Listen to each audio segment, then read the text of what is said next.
Welcome to Travel Stories Unpacked, the travel podcast where we talk about all things from the silly to the serious to the supernatural.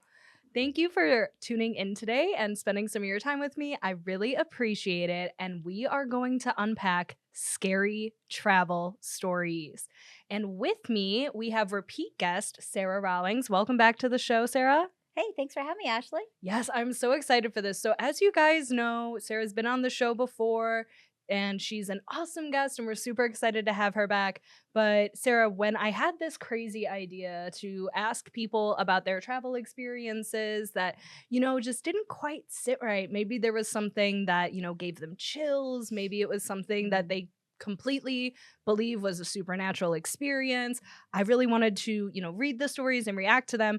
And you were the very first person that came to my mind to join me for this. So, are you willing to share a little bit about your background and about sort of why you're the perfect person to have on for this episode? Yeah, so I know we've talked about this in the past, but in a previous life, you could call me a professional Ghostbuster. Well, and when you say previous life, you don't mean a previous life as in reincarnation. You Right. mean a previous, like before your foray in the travel industry. Correct. Okay. Well, Good point. with what we're talking about today, we have to clarify. Yes.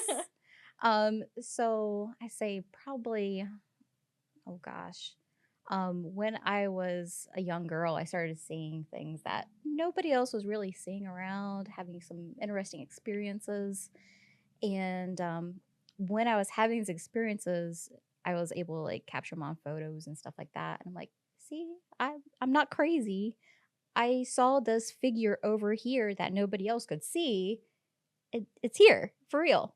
That is mind blowing to me. And I know that we've sort of established on the show before that, like, I'm half believer, half skeptic. Right. Right. So, like, although want to be clear now, I wholeheartedly believe you. You know what I mean? Like, Right. from just your instances and your stories. But I also really do believe that some people have that ability. So that's not really where my skepticism comes into play. My skepticism is more just like, don't believe everything you hear. You know Right. what I mean? Exactly. One of the ways that like I describe it to people is like, you know how some people can see all the colors in the rainbow and some people can't? Yeah. It's just like that. Like I can see and sense things more vividly than other people. So yeah, I see things that people consider as ghosts? Yes, I do. But does that mean that it's something else? I don't know what it is. All I Yeah. know is I get physical reactions and I can see things. So Okay, I love it. Okay, so our topic for today is specifically people that have experienced something, while they were traveling. Mhm. But is there anything, that you've experienced firsthand? It doesn't Oh necessarily have gosh. to be in a specific, destination, but bonus points if it is. Okay. So I used to actually travel around the state of Ohio, like getting rid of spirits and ghosts in people's houses. This is crazy. So, She's like Ohio's Ed and Lorraine Warren. I'm so here for this. so yeah, Ohio, of course, if you haven't seen that episode, I love Ohio. So I have been around to like some of the different spooky locations. So in Athens County, in Athens, Ohio, there's a place called the Ridges. I made the mistake of going there during Halloween, and the Ridges used to be a insanity hospital. Oh, an insane asylum? Yeah, a sane asylum, and it also used to be have a polio ward in it as well. Oh, goodness. Yes, so to say haunted is like an understatement. It's like a place where the deceased are still living. So have you been there aside from around Halloween, or was it just around that time of year? Oh, I've been there several times. It's one of the reasons why I did not go to the University of Ohio University. Sorry. Because their senior art studio was at the Ridges. So that would have been too Too stimulating much. for you, just too Way much too of much. like what is the word, I guess, if it's like this is a place where there's high spiritual activity? Is there like, I don't know, a term for Uh, that in the spiritual community? there might be. We don't know it. Let us know I if you don't know know. it. I Drop just it in the comments. I just call it as highly active. Okay. But yeah, I've done there. I saw some, like I said, some spirits spiriting out, Did you notice a difference between when you were closer to Halloween? Because Annie and I talk about this very, very briefly in the episode she came on talking about Halloween in Southeast Asia. But it's sort of like the legends and traditions of Halloween in a lot of cultures trace back to the idea that that is when the veil between the Yeah, living and the no longer with us is thin, yeah, right? So did totally. you like pick up on any of that? Like did you feel like it was Oh my more gosh, yeah. present around that time? 100%. Like, Crazy. the way to describe this, the energy that you can feel on the difference. I mean, even if it's a full moon or not a full moon, you can feel a Yeah. difference. But when it's closer to Halloween or that time of year, um, things are a little bit more loosey goosey. You can see more things, more activity happening. But it would be like if I would to go like this to you, and I'm just like touching her lightly, versus, hey, you see me right here? I'm right here. Okay. So from a So whisper to a scream. yeah, yeah, it's insane to see like how crazy, like, intensity it can get during times of year. So how did you sort of learn to navigate these experiences that you were having? I actually had mentors because I mean I'm not original, like there are other people out there that have similar experiences, Mm-hmm. and I went and actually took classes to understand what am I seeing, what am I sensing, and how do I protect myself and those around me, because it's out there. Things happen. And So now you're on a podcast to share your knowledge with the world. Look at yeah. that. Yeah, and a lot of people, you can learn how to sense innately like things that happen, how to connect with people. There are different techniques, but it's more of a you have to be mindful of it if you want to develop those senses. Yeah. Have you ever been in a situation where you felt like should we call them spirits moving forward? Spirits, entities, Entities, however. the Yeah. energies, Yeah. where it felt threatening to you? Yes. So I have two stories for you. One was I was going on a ghost tour. One of my mentors was like, "Hey, sir, you should come on this. It'll be fun." I'm like, "Sure, I hate stuff like this, but I'll come, sure."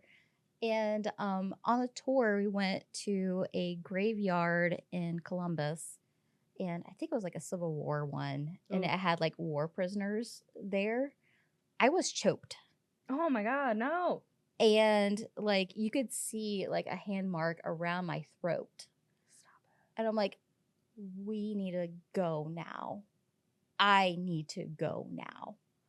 Um, and another person that was on the tour ended up getting scratches on her back. Oh my God. I Like, for literally real. have goosebumps right now as she's telling me this. Like that is something else. Like Yeah, it's crazy. Like, you would think, oh yeah, they're just ghosts. They can't touch me. Like, no, yeah, they can.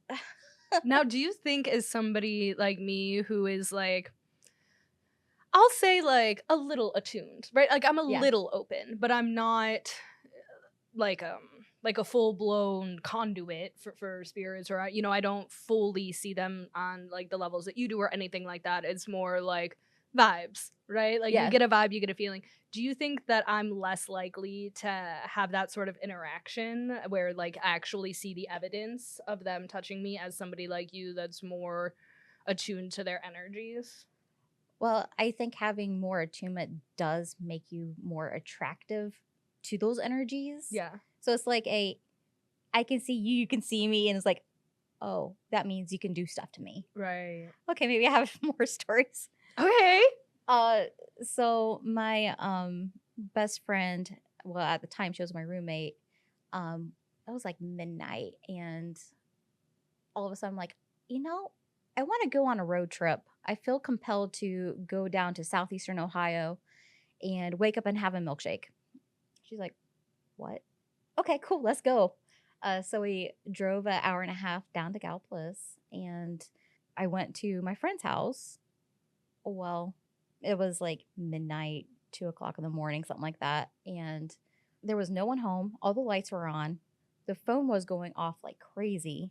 So I checked the messages, and there was like 200 messages on here. I'm like, what the heck? I didn't know like something could hold that many messages.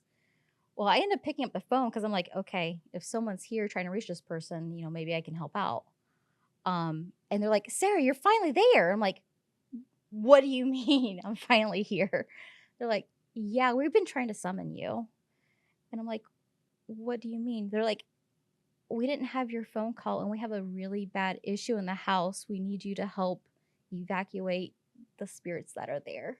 As I'm standing in the house. So the messages, though, are from those people. are from people. My best friend is like, what do you mean there's something going on? Because she's what I consider a log, where she doesn't feel anything at all. Yeah. So she's like just looking around like, huh, okay. So what's happening? Why are you freaking out, Sarah? And I'm like, because there's this big black energy here and there's like red things flying around. And yeah, someone needs slapped right now for doing stuff they shouldn't be doing. So then what did you do? I helped them and get rid of the spirits out of the house. And could you like tell like okay, they're gone and like they're not gonna come back, or like how do you make those judgments? There's certain rituals that I do to make sure that like the living space is safe and all the bad energy is cleaned out. Like I said, thankfully my friend could not feel a thing. She's like, this is fun. I'm looking forward to the milkshake. Yeah. But yeah, that's, she wasn't able to feel anything, but she knows that I was able to vividly see and experience these things.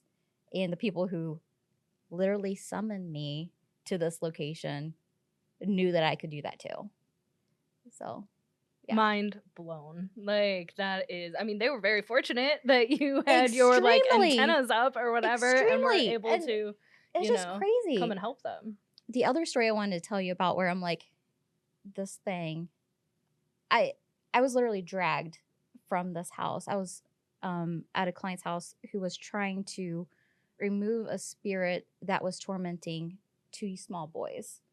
And this spirit was feeding off of the fear of the 2 small boys. The boys could see him. The adults couldn't. I could see this thing. It wasn't a ghost. It wasn't a demon. It was just like some kind of lower level being that just fed on this fear. I had one of my mentors with me to help out because we were thinking this could be a dangerous situation if there's children involved. The entity was extremely mad at me for knowing it was there and it was real, and the fact that I was trying to get out of the house, that it tried to forcibly remove me from the house by literally dragging me by my hand, by my wrist. And I knew that it was actually happening because I could see the red on my hand and my hand was turning purple. It was insane. So did you leave? We got the thing out. So you didn't let it take you out. You were like, no, we're going to finish what we came here to do. Yeah. Did your mentor like step in during that, or? Yes, because she was protecting the family and putting a bubble around them so that they would be safe. And I was battling this thing to get it out of the house. Oh my gosh, it's like an episode. It's like Constantine or like Ghost Whisperer. Like this is crazy. Yeah, it's so crazy, and I love Constantine. Fantastic movie. So good. And comic book, of course. Yes, right. Yes, thank you. So yeah, that's a little bit of my background and my travel stories, because I was going and traveling to do different locations to help people out. Which now one more question, and then we're going to get into our listeners submitted stories. But how did these people find you when they needed your help? Aside from the people that summoned you, but like otherwise, how did these people get connected with you? There's a really strong metaphysical community in Columbus, Ohio. So through word of mouth, we're like, hey, we need someone to do this. Do you know someone who can help? So that's how I was involved in different things like that. And I know there's different communities all throughout the United States that are like that. So if you do a search on Facebook looking for metaphysical communities, you can find them. Okay. All right. So Sarah, are you ready to get into our listener stories? Yeah. Okay. I'm so excited for this because when I had the idea to do this show, we just put it out there and asked anybody that wanted to share their experiences with us, and then we'd share them on the podcast. So I'm just gonna, read through. Most of them have updates too, because I love to follow up. Oh, that's great. So I'm just gonna read through and then just sort of ask you, what are your impressions of this sort of experience? Okay. Okay. So our very first listener story is from Becca Morris, who actually was on the podcast earlier. She unpacked Nashville with us. So if you want to know more about Becca, you can go ahead and watch her episode. And the location where her scary story takes place is Florida. Her story starts when my fiance and I went to Florida in April. We went on a haunted history tour, and it was so cool. The tour guide was amazing, and the stories were cool. We got to hold these sensors, in parentheses, I don't know what they were called, that went off, and there was some activity going on. My goal now is to go on a ghost tour in any city I visit from here on out. So I did have a follow-up. I wanted to know if the devices that they were handed were called an EMF meter. And that is from my years of being a dedicated Supernatural fan. So so then Becca replied, yes, that's what it was called. There were two kinds as well. One that showed how high activity was on a number scale, and one that showed how high activity was with lights. Green being no activity, then yellow, then orange, and red being high activity. It was a blast. So interesting. So, Sarah, what are your thoughts about Becca's story? I think it's great. A lot of those tours most of the time are in a safe location. So they're like ghosts that are like, yeah, I'm here. This is where I've been my entire life when I was living. I just want to be here. So a lot of times you can go and be like, yeah, the lady in white is walking across the ballroom. And you can pick it up on the sensors.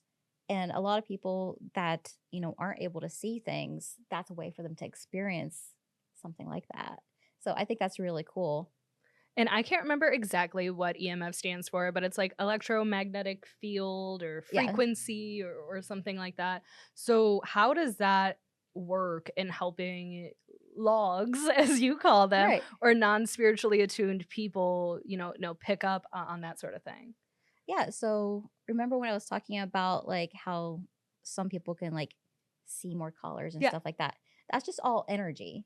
So colors are energy. The things that are out and about that aren't normally there, that's just energy. Everything around us is energy. Right.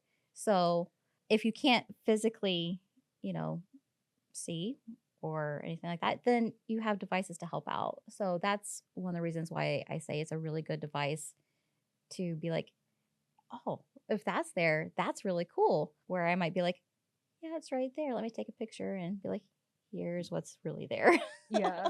Another thing that I find interesting about just the whole electromagnetic frequency being such a standard or like time tested way for, people to explore that other, spiritual side is that it's not that far off from what science we accept Right. now as a society, which is, everybody and everything from rocks to this table that we're, podcasting from to the microphones all resonate at their own frequency. Like, Yeah. this is an accepted thing known in science.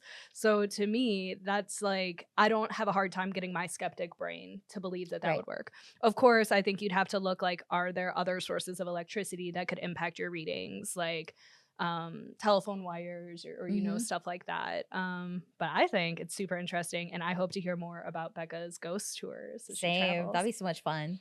Okay, our next story comes from Joanne Shikatino, who is a fellow KHM travel group employee, and her story takes place in New Orleans. New Orleans? Ooh. New Orleans. I New never had a Orleans? hard time pronouncing this. And then our guest next week, actually, Bentley Logan, was telling me all the different ways people pronounce it, and she got in my head, and now I can't say it normal. So anyway, in New Orleans. Yes, because that's how I would normally say it. New Orleans. Okay. Are you ready for Joanne's story? Yes. Okay. New Orleans is a favorite for me, and I've been there many times. The story was not from some touristy, gimmicky ghost tour. Was having dinner in an inner courtyard with friends. This restaurant is allegedly haunted. After we looked at our photos, there were distinct ghosts wafting across the pic. like a dense white mist that was shaped like in a wave, in between people, drifting across the table. No kidding. 4 or 5 actual pictures. Unfortunately, they were on a memory card and not on my cell where I can show you, but definitely true story. And then, of course, I had to follow up because I wanted to know the era that it was done in. If it was, in a digital era now where you look at the pictures right away, or maybe it was like earlier when more people were shooting with film. So I inquired, and then Joanne gave us an update. You know how you immediately look at your photos after you take them? We did that, and I saw definite images. That was in quotes. First, it looked like someone was blowing cigarette smoke. If you ever smoked, you know this. But it was a wider swath of mist, very dense, and was in a wave format. Showed up in multiple shots and in different locations, so it wasn't something on the lens. I never printed them, but have the memory card somewhere in my archives. Nobody in our party was smoking, and it only showed up as a blur on my sister's cell phone. I got the best pic and wasn't even trying. We were just taking random shots around the table. All right, Sarah, lay it on me. What are your thoughts? Yeah, totally. Yeah. So you just have no doubt. So you Yeah. said that you've spectral photography, like you've had some success with that, like Well, showing it's not even things. spectral photography. It's just like either on my phone or on my like large camera and stuff that I go Yeah. out and take photos, and it picks up stuff more than your normal eye lens does. One of the most common forms that you see is kind of a smoke mist or an orb, and the orbs can like range from size and shape. So what Joanne's describing in her images, though, is something that you've seen Yes. firsthand in your Yes. own images, where you also had that feeling going Yep. on at the same time. Yeah. I'm gonna be scared driving home tonight. I am like, I got such big goosebumps right now. See, that's crazy to me, first of all, because how doesn't it happen more often then? Why doesn't everybody have like little ghosties in the back of their photos, Well, I mean, ghosts aren't everywhere. Yeah. I mean, it just depends on the area. Um, and really it depends on, is the person who has the phone or camera with them, are they in tune to doing that? Because I've noticed that if someone is in tune to seeing things, their energy is transported onto their electronic devices. So that Okay. could be part of why certain ones were seeing more things than others. So what would you advise in this situation if somebody, it seems like they were all, taking it in stride, they weren't really freaked out, but if somebody was really scared as that was happening to them, what would you say to do? Don't go to a haunted restaurant. Leave. That is the advice. If you Just don't leave. like the vibes, if you don't like taking photos with the ghosts, get on out. Yeah. Get- Yeah. I mean, there's certain places that I'm not going to go because Yeah. I know they're haunted. I'm like, I don't want that energy. But maybe if I know it's a friendly ghost, be like, let's go. Let's say hi to this friendly ghost. Sarah, I know you don't know the stories ahead of time, but you just transitioned so nicely into our next story where they didn't know they were staying somewhere haunted. Oh my gosh. I know. Okay, all right. So this is our last listener story, and it was submitted by Rebecca Smiley, who is a travel agent with KHM Travel, but it's actually on behalf of, I want to say, her husband, Ryan. Okay. And this scary story takes place in Kentucky. Okay, so I'm going to get into Rebecca/Ryan's story. So first, Rebecca just reached out to me and she said, Ryan Smiley got smacked by a ghost. To which I'm like, all right, you got to tell me more about getting smacked by a ghost. So then I have Rebecca telling the story. So we're going to start there. Okay. Okay, he tells the story much better than I do. But essentially, we stayed at the most haunted hotel in Kentucky on accident. Ryan was brushing his teeth when he got smacked in the back of the head. No one and nothing was around him. He didn't think that much of it at first until we looked it up and discovered the history of where we were. He left a review on the hotel's Google. It was hilarious. I'll have to try and find it for you. And she did. Do you want to hear Ryan's review? Yes. Well, first, actually, she shared his whole Facebook post with me. So we have his personal Facebook post of him explaining it, and then we have the review. So I'm going to give you his longer story. Okay? Okay. So this is from Ryan himself. So here is a story for everyone that happened to me Saturday. Rebecca's family and my dad went to a UK football game and stayed at the Campbell House Hotel. Nice hotel, really nice staff. But anyway, when we got back to the hotel, my dad was brushing dad's teeth and I was talking to him, and boom, out of nowhere, something slapped me in the back of the head. I flipped out. I told my dad, something just hit me. And he started laughing. And I said, no, dad, I'm serious. So I didn't think much of it. Went to bed and woke up only to hear voices whispering. Pretty creepy. Welp, did some research and turns out this hotel is haunted and a woman was murdered on the 3rd floor where we stayed. So long story short, I stayed in a hotel I didn't know was haunted and was slapped by a ghost. I left the hotel a pretty decent review though. And then he shared the review. I'm gonna read it because it is good. So this is Ryan's review on the Campbell House Hotel that he actually like has on their Google profile, right? Very nice staff. Hotel was 1000% haunted. Swear on my life, a ghost literally slapped me in the back of the head while I was just standing there. Kind of rude. But overall, nice staff. In parentheses, yes, I'm 100% serious. I was 100% blank slapped by a ghost. So, Sarah, what do you think about their experience? Yeah, I would have left. Yeah. Well, and keep in mind, they didn't know it was haunted. So let's assume it's not somebody that's had your background with spiritual things. Like, it totally makes sense why they're going to rationalize it and tell themselves it's nothing. Right? Totally. But yeah, I mean, after like looking it up and knowing that it was like, not a pleasant ghost, that's why they were able to make the physical contact. Yeah. Well, and like the physical contact for somebody that we're just going to assume, I guess we don't know, Ryan's business, but we're just going to assume that he doesn't have your background and your openness with this world. But number one, you get slapped. You can't explain it. You just rationalize it away. But then you wake up in the middle of the night to whispering noises. I'm sorry. I'm out. Like, I 100% I'm out. I'm either out of the building or out of my mind or both. But like, we are not sticking around to find out, So I got a question for you, Ashley. Yes, Sarah. So I know earlier you said that, you would like to have some kind of experience like that. Would you try to go to this hotel knowing that you could have that kind of experience? That's rough. Because here's the thing. I think that if you put yourself in that position, you're asking for it. You know what I mean? Like, you're asking for something bad to happen. And I don't really know if I want that. Like, I don't want to poke and prod and push these spirits. Now, if there was a way that I felt like it was respectable on all accounts and they didn't feel like I was there for the wrong reasons, or you know what I mean? Like, I don't want to make any ghosts mad at me. Okay, so you want to go to a nice location where there's nice ghosts and be like, oh, I can smell a whiff of perfume. Or at least like that? Like maybe, I don't know. I don't want to invite anything to come home with me. I don't want to invite anything to, latch onto me emotionally or physically. So I don't know. I think really the moment would just have to be right, or maybe some other appeal that outweighs the danger to me, like a really big historical place that I want to go or something like that. But I have to laugh because when Joanne was telling her story back in New Orleans about how if you've ever smoked, you know what that looks like. Because the one ghost tour I did go on, I was still pretty little, but like kind of old enough to like, I don't know the difference between a cigar smoke and a ghost, I guess.